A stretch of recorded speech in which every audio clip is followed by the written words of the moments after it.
The first 100 days of the Trump administration have been breathtaking, a lot like the early days of Ron DeSantis in Florida. And what he's doing in Florida is trying to get the state to do everything they can to make sure that Trump's policies are going through, especially on illegals. There is a house with these unbelievable RINOs that in a special session, they didn't want to come back because they said it's not an emergency. What are you talking about? Ron DeSantis called for a special session because he said the president was just put in office. I want all of the tools on the table to help him solve this problem. The RINOs said no, and then they started to change everything that he wanted and then have the balls to name it the Trump Act. Really? The Trump Act? And Ron DeSantis, governor, is with us now to tell us a little bit about the Trump Act. Welcome to the program, Governor. How are you? I'm doing good. You know, a week ago today, we were preparing for a historic snowstorm, and our state record had been 4 inches. We actually hit last week 10 inches of snow in northwest Florida and Milton. You saw the beaches covered in snow. So it's kind of an interesting period for Florida. Where's the global warming when you need it, right? Okay, so tell me about, because what I've seen, what's happening with Wilton Simpson is an abomination. Tell me Tell me who you're fighting and what you're fighting against and for. Well, you hit it on the head. They didn't want to do anything on illegal immigration. And after the election, I said, this is our chance. This is the number one issue the president ran on, and we need to get it right. And so there's no way President Trump can fulfill his mandate if the state and local governments and law enforcement are not actively supporting his deportation efforts. I mean, think about it. He's come out of the gate strong, but they've done about probably 700, 800 arrests on average a day. Let's just say 1,000. Well, extrapolate that out, 365,000 a year times 4. Biden let in 10 million illegals on his own. Now, I do think the Trump administration will ramp up. I think they'll get better numbers as time goes on. But if you just had every red state, say all police departments, all sheriff's departments, all state agent, law enforcement agencies have to participate maximally in the programs that the Trump administration is offering for immigration enforcement, you would increase those numbers dramatically. And that is what we have to do. We've got to be ready to go. We've got to work hand in glove. Now, what you'll have in California and in Chicago, they're going to be trying to sabotage Trump's agenda. They're going to be sanctuary jurisdictions. Now, we don't allow that in Florida, but I think most states who are not sanctuary, they're just going to say, hey, it's the federal government's responsibility. Yeah, we won't sabotage it, but we're not going to be in that fight. Right. I don't think that's adequate. This is a historic moment for this country. We've been talking about this issue for decades. Yes, Trump is absolutely right by going after the cartels and designating them foreign terrorist organizations. Obviously, we need to build the wall and fortify the border. But you have this massive problem of interior enforcement. And so that's what we're proposing, as well as other things that are important. Legislature didn't want to do it. I called the special session against their wishes. They said it was premature, that it could wait. But, you know, they got blowback from their constituents. So they thought if they came in, gutted with the enforcement of doing what we need to do, and just name it the Trump Act, that somehow they would be able to get away with that. Obama named Obamacare the Affordable Care Act. Obviously, it wasn't affordable. Biden named his spending boondoggle the Inflation Reduction Act. Obviously, that didn't work out. So they're playing this game where they think if they put Trump's name on a weak bill, that somehow people will think it's going to be good. And it's totally inadequate. But here's the thing, Glenn. Before I became governor, Florida was very weak on illegal immigration. And part of it was they thought because Hispanic population here, you had to be. I proved that wrong because I was the strongest governor and I had a record Hispanic vote in 2022. So that was wrong. But then you do have this desire for cheap illegal alien labor in some of these industries. And I think that's what these guys are trying to preserve. I don't think they want to see immigration enforcement the way you would need to fulfill President Trump's mandate. So they made it sound like initially it was a difference of opinion on timing, but understand what they're proposing, it's a difference of values. The values that we all ran on, that Donald Trump got elected on, that all your listeners subscribe to, Those are reflected in the proposals that I did.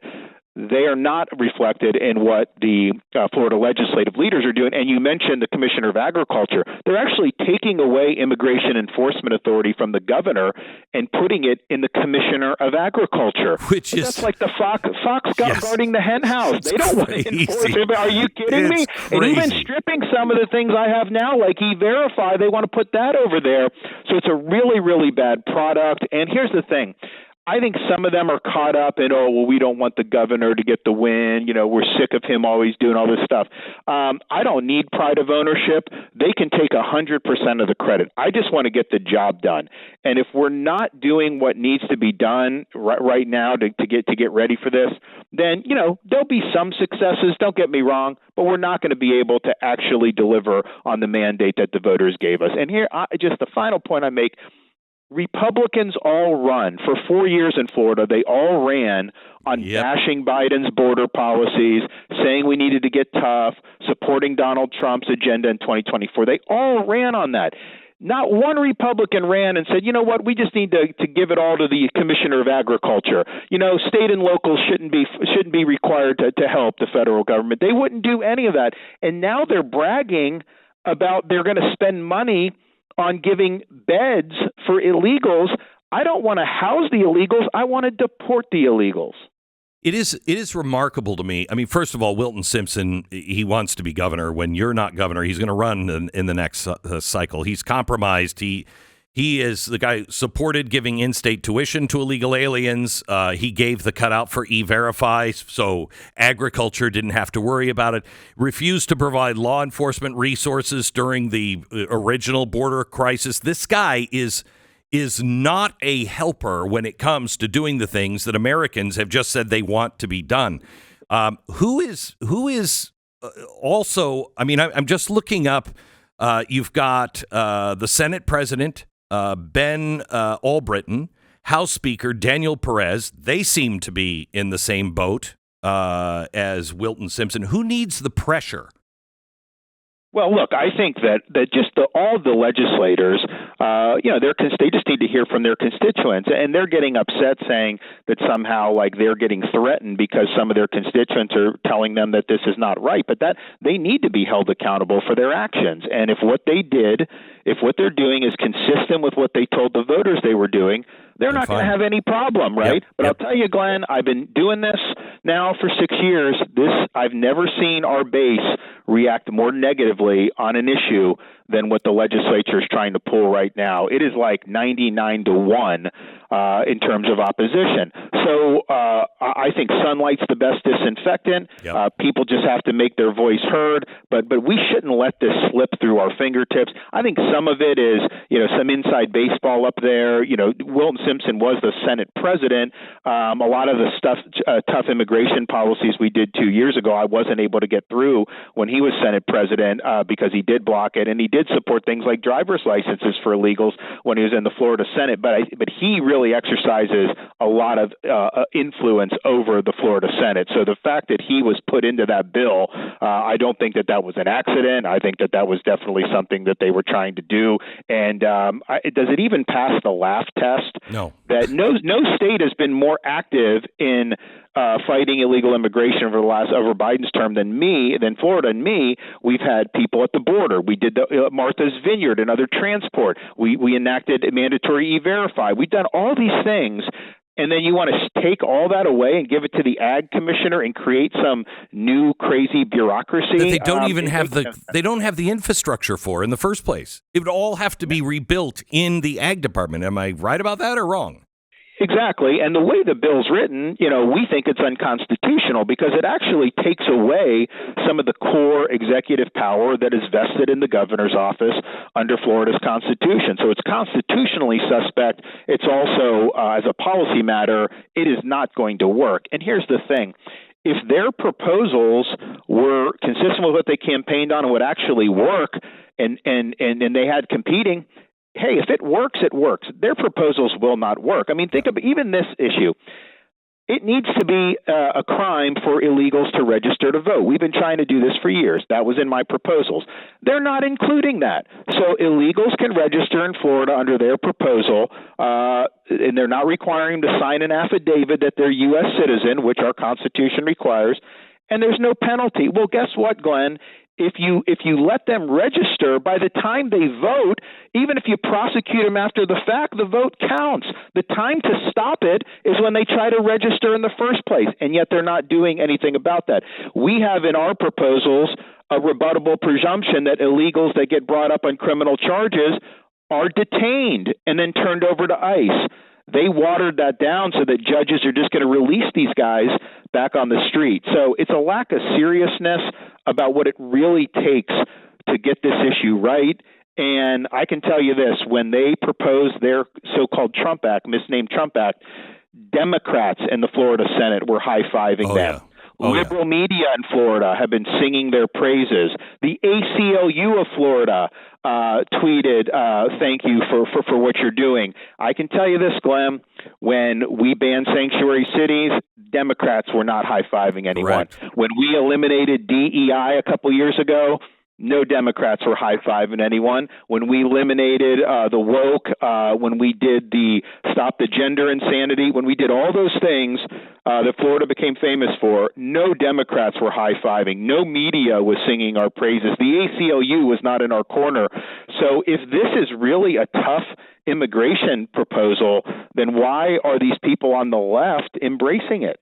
I have to tell you, Ron, this is the one thing that has stopped me from moving to Florida. I promised my wife that someday we'd live on the water.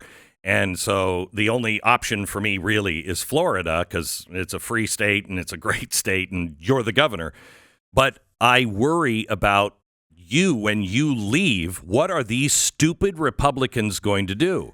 And honestly, if we don't get all of these weasels out and get the people in that actually believe in what we're trying to do, the state's going to go back to the same wishy-washy garbage that makes it a garbage state as it always have. You guys have led the way, and it's the reason why you're leading the United States right now, because you're doing what the people are asking for. These guys who don't get it, man, they should be on notice. I, like you, have never seen the Republican voters as awake as they are right now. They know what they want. They see what's happening in Washington. They see what's happening in Florida. And if you are a voter in Florida, you need to get on the phone because your state's going to go to trash the minute this guy leaves if you don't have people that understand what and believe and will execute what you want to happen. You need to get on the phone right now and call your Florida representative. By the way, we have Sheriff Wayne Ivey on with us, Governor, in just a few minutes. I think he's going to be kind of telling the story about what you're actually looking for, isn't he? Yeah, look, I mean, people like Wayne, they want to solve the problem, and so they want to participate in these federal programs. Not everyone wants to do that, which is why we have to make it an expectation that all police departments and sheriff's departments want to do it. But just think about, yes, we focus on criminal aliens, and that's important, but I want to get these guys before they commit crimes. I want to make sure our schools aren't overrun with illegals. I want to make sure our healthcare system isn't overrun. I want to make sure that illegals aren't getting into accidents and they don't have insurance and then you're out of luck. So there's so many ways that this problem impacts our society, and unless we get it right on enforcement right now under Donald Trump's leadership, we're never going to solve this problem. And the quality of life is going to increase dramatically. And look, you talked about Florida, what's going to happen in the future. I can tell you this. I came in, I was bold. They told me that was a mistake because it was a 50-50 state, but we were bold. We delivered results. There was a sharp contrast between us and the left. And we've had more political success in Florida than Republicans have ever had. When you water down, when you do the corporatism, where you're not standing for working people, but you're worried about things like cheap labor, when you do that, you will lose political support. That's the lifeline. I think the reason the Democrats were high-fiving is because they see that the leaders in the legislature, they're giving them a lifeline to regain relevance in Florida. They're giving them a pathway where they can return to power in the future. We have beat the left. We weren't trying to high-five them. We've beat them on issue after issue. That's why they've been rendered irrelevant. And the formula is very clear. And even look at the national election. Donald Trump was bold, and he was rewarded. I've got to run, but it's so great to talk to you. Keep up the good fight. Governor Ron DeSantis.